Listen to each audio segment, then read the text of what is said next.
Okay, next we have Kathryn Jergovich. Jergovich. Kathryn signed up for my Get Lit workshop over a year ago, and her writing is electric and raw, and she is also a really a good feedback giver. So this is her official bio. Kathryn is from Arlington, Virginia. She is obsessed with books, with her wife Bren and her Chihuahua Pavarotti, not necessarily in that order. Let's give a big round of applause for Kathryn. Hello? Can you hear me? Okay. A story dimly recalled from long ago. My parents first dating, out walking in a field.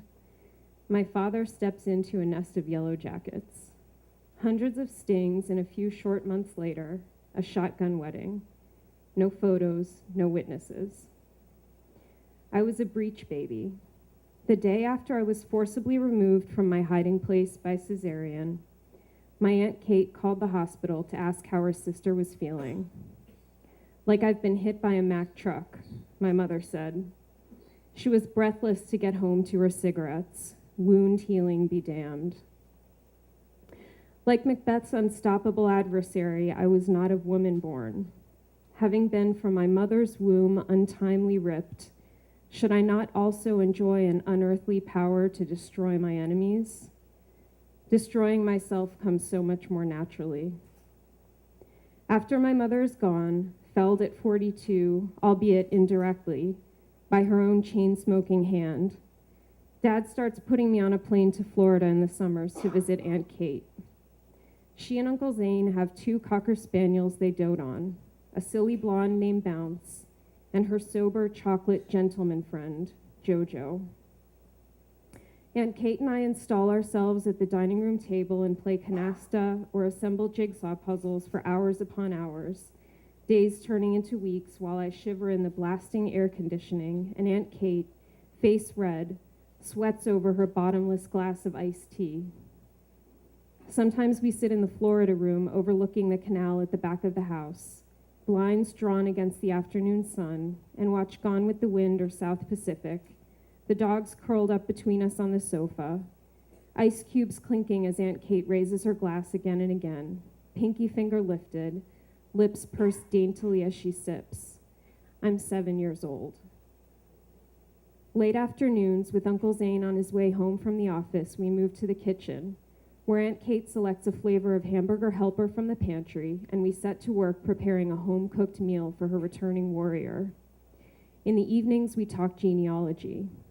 Aunt Kate produces hand-drawn family trees, tells me what she knows about her parents and her parents' parents, and on down the line back to Scotland and France until she loses the thread. Her grandmother, my Nana, is 100 years old and lives alone in a retirement village near Boynton Beach. She sends me a card at Christmas every year. Nana's daughter, my grandmother, was a notorious booze hound whose death from cirrhosis followed a string of incidents, including the loss of a twin pregnancy after a drunken fall from a step stool in the kitchen. That last part can't be true. Even if it were, Aunt Kate would never tell me such lurid details about her own mother. Or rather, I should say, I don't know if it's true or not. It's a story that's been lodged there in my memory since about this time, 8 or 9 years of age, recently motherless, flying around the country as an unaccompanied minor on school breaks so Dad could keep going to work and living a semi-normal life for a few months out of the year. Regardless, my grandmother's bouts of self-destruction form the central motif of her legend in my mind. Once I discover that grown-ups lie and children misinterpret and misremember even the truths, I have no idea what to make of this woman who was long gone by the time I was born. There's no one left to ask now. The summer that I'm 9, Aunt Kate is expecting her first baby. She's 3 months or so from her due date, and she takes me along to her increasingly frequent checkups at the OBGYN's office. The first time we went, a nurse took vitals and sent us on our way. But today we're in a darkened room, Aunt Kate laid out like a cadaver on the table under a paper sheet. The doctor enters, pulls down the sheet, squirts a puddle of clear, goopy stuff on the huge belly. As he slides his instrument over the sloping mound, the sheet shifts farther, and a thatch of bristly hair appears against her lower abdomen, wild against the white dimpled flesh like raw chicken skin. The bristles are darker than the fine strawberry strands on her head, and improbably dense. A fat worm squirms in my throat, and I look away until the lights come on and I hear the paper sheet rustle back into place. When I return the following summer, a squalling pink blob has taken over, and Bounce and JoJo have been demoted to the rank of nuisance. There are no more marathon card games or chats about family history. My yearly visits become sporadic and short. I never graduated from calling her mommy to mom.